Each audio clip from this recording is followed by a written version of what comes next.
इसलिए कहते हैं दुनिया की मशक्क़तें एक कतरा है, लेकिन अगर हुजूर की ताबदारी करती सब्र करती चला जा रहा तो जब जन्नत में पहुंचेगा तो जन्नत के खजाने नेमतों के समुंदर से बड़े हैं, तो जब उतने बड़े खजानों में पहुंचेगा तो वो कतरा मुशक्कत क्या याद होगी। बल्कि जितनी मुशक्कत हुजूर सल्लल्लाहु अलैहि वसल्लम की ताबदारी करने में मुशक्कत बनेगी उसका दर्जा इतना आला होगा। इसलिए ये भी आता है जो हुजूर सल्लल्लाहु अलैहि वसल्लम की ताबदारी करते ही दुनिया में तकलीफें आई उन पर सब्र करते हैं गया, उस सब्र पर उनके दर्जे ऊंचे होंगे। और जो दुनिया में हुजूर की ताबदारी तो करते रहे लेकिन मुशक्कतें नहीं आई, सब्र करने का मौका नहीं मिला, उनके दर्जे नीचे होंगे और मुशक्कतों वालों के दर्जे ऊपर होंगे। तो वो उस वक्त तमन्ना करेंगे काश दुनिया में हमारे जिस्म को कैंचियों से काटा जाता दीन पर चलते हुए और हम सब्र करते तो आज हमें भी बड़े दर्जे मिलते। तो जो दुनिया में नेमत और सेहत वाले होकर नेक अमल करके जन्नत में पहुंचेंगे तो वो नीचे के दर्जे में होंगे, जो मुशक्कतों के साथ दीन के काम कर रहा सब्र कर रहा है उसका दर्जा ऊपर होगा।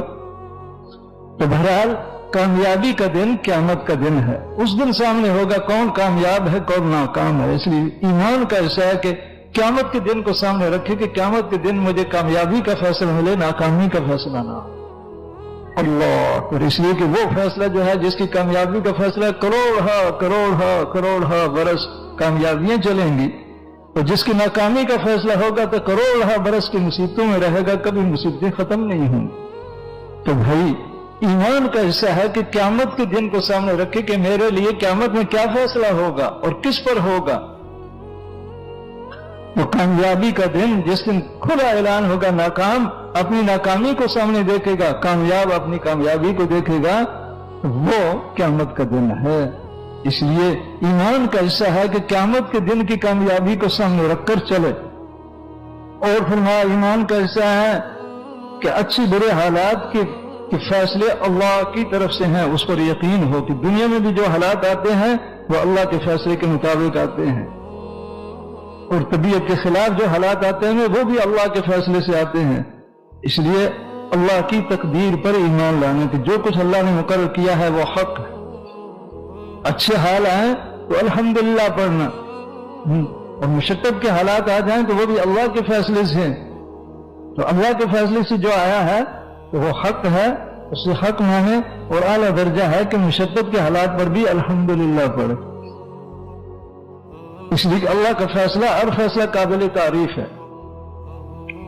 तो जो इस हाल वाला बनेगा तो यूं आता है क़यामत में जब सारा मजमा होगा तो ऐलान होगा वो कौन है जो हर हाल में अल्हम्दुलिल्लाह कहते थे।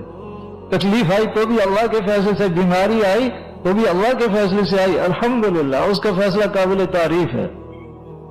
कोई मुशक्कत आई तो अल्लाह के फैसले से समझकर अल्हम्दुलिल्लाह पढ़ेंगे तो क़यामत में ऐलान होगा वो कौन है जो हर हाल पर अल्हम्दुलिल्लाह कहते थे।